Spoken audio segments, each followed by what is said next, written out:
One thing that I always love with our conversations is we always get into the topic of mindset.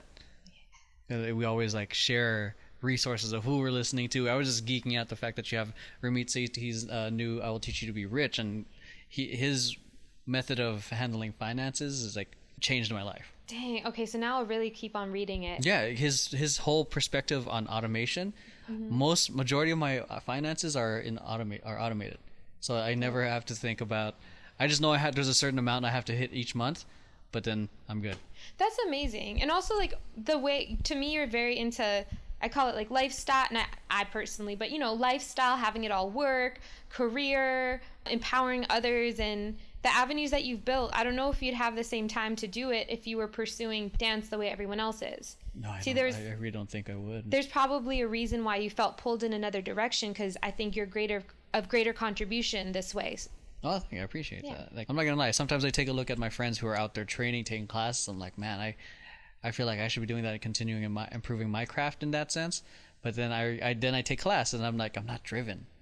It's great. Yeah, the shoulds. I like Christina Ship, who I interviewed. She always says, don't let life should on you. And whenever I get into the shoulds, I ask myself, like, okay, for real, because I can live my life differently. Yeah. Do I really want to take on what I think I want to take on? Yeah, it's the comparison trap. Oh my, and I do it all the time. Now it's more with like relationships, and I hate to admit it, but like relationships, like I'll see like, people I used to date and I'm like, oh, they're engaged. It's so good for them. I'm so happy for them. But also, what's wrong with me? I should be engaged right now. I should be happily. I should be on a honeymoon in Bali.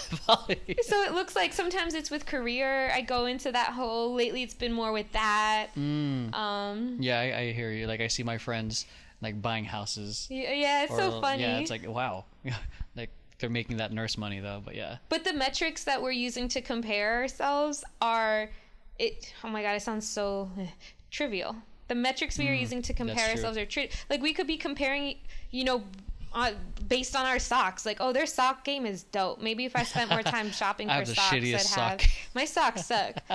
Yeah. It could be anything. I think when I just kind of realizing it now, when I get caught in that comparison trap, I think there's a certain thing, there's a gap at that moment in time or something I feel like I'm trying to avoid. Then I feel like when I look at them, I think it's, their life must be so much easier. But then there's a whole mess of complexities that I don't know.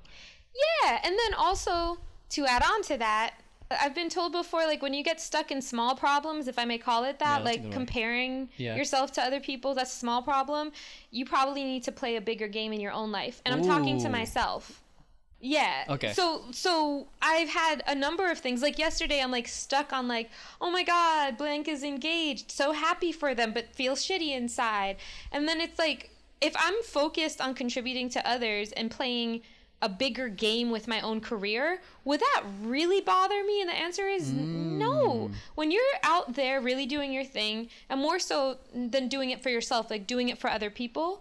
Like, if I'm focused on, okay, I'm going to reach 100 million ears with my podcast next month because I know it's going to contribute. If I'm focused on that, then am I really, it's actually not possible to go back into my mind and get stuck in my own shit. Oh, yeah. Like, instead of one of the things, the leadership program I was in was like, when you're stuck in your shit, focus out. Yeah. Because it's easy. Like, we're too focused in our heads. Like the whole classic, get out of your head and fall into your heart. Ooh, I've never heard that. That's amazing. That's one of the things we used to say in one of our leadership meetings, because we were so stuck in our head of how it's going to get done, and we lose focus on like what's happening around us. The thing of what you think you should do versus what the moment needs from you.